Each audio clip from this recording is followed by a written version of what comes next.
State Attorney, would you please come and share your thoughts on the relationship of the judiciary with our communities? So Connie asked to come speak, asked me to come speak about safety and security in the community and the role of my office as we mesh with and work with the judiciary. And yesterday, when we talk about safety and security, yesterday was a big day in the Knapp household, not because of a 450-year sentence, but my daughter, Annie Knapp, got into Purdue's nursing director. And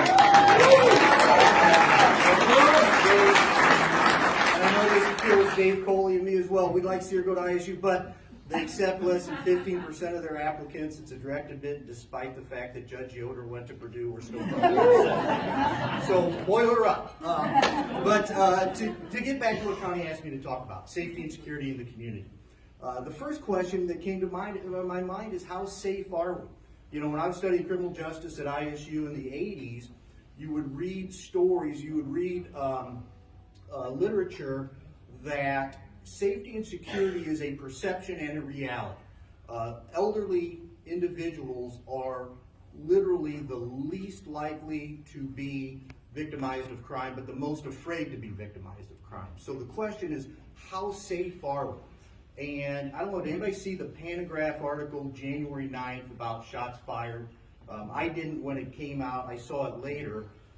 We are an incredibly safe community, and that's why I got to go to the, as Tony Kornheiser says, I got to go to the numbers. And it won't surprise anybody, the Panagraph article wasn't exactly right. Shots fired here in McLean County. So Champaign-Urbana, 127,000 residents, 357 shots fired, 27 homicides this last year. Decatur, 70,000 residents, 179 shots fired incidents, 8 homicides. Peoria, 113,000,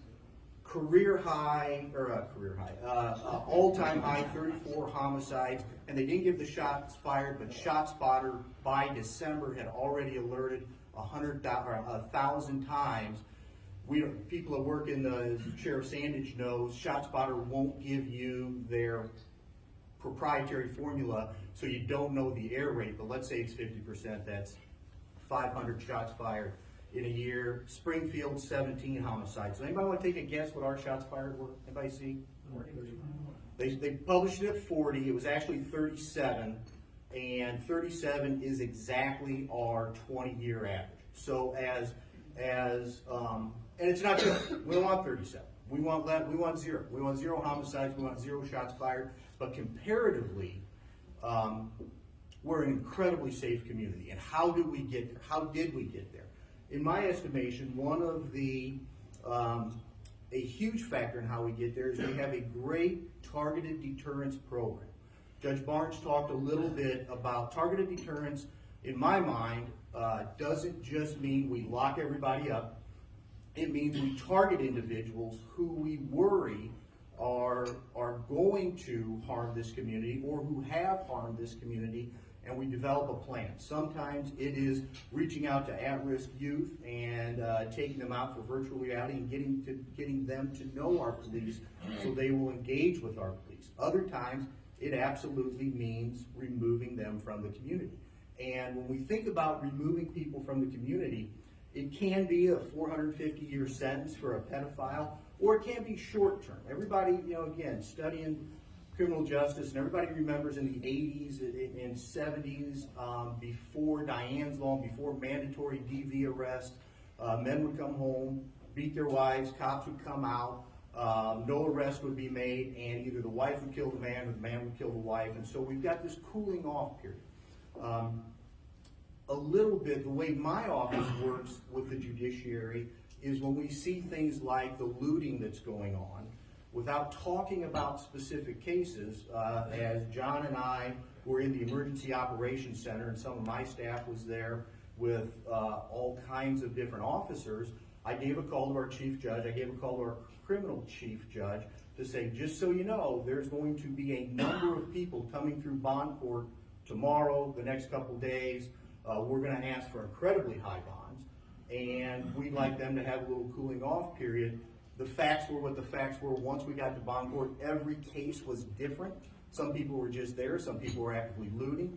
And so that can be the short-term cooling off period. And I think our judges did a great job in cooling those people off. We were worried that they would get back out and harm the community. And then of course the long term is you know, I've got to deal with Linda Foster at the NAACP and some of our friends. They can come talk to me about anything, but if a kid gets picked up with a gun they shouldn't have, and we're worried they're going to hurt somebody, I'm just going to try and remove them from the community as long as I can.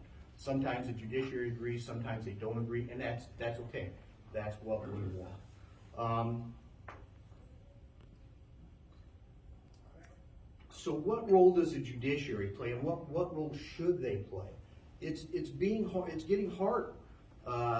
The so-called Safety Act, not just the General Assembly, and I know Dan and Keith voted against it. It's not just the General Assembly and the Safety Act. It's the Supreme Court starting to hamstring our local judiciary and our local decision makers by centralizing decisions in Springfield.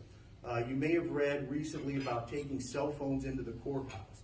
The Supreme Court, against the advice of the Conference of Chief Judges, and without even engaging the sheriff's departments or asking the sheriff's associations about court security, just decided that we're going to make it easier for people to take cell phones into the courthouse. And that might not seem like a big deal, but the reason Sheriff Sandage banned certain cell phones in the courthouse was there were websites of people taking pictures of witnesses, of jurors, and putting them on there, and that's a problem.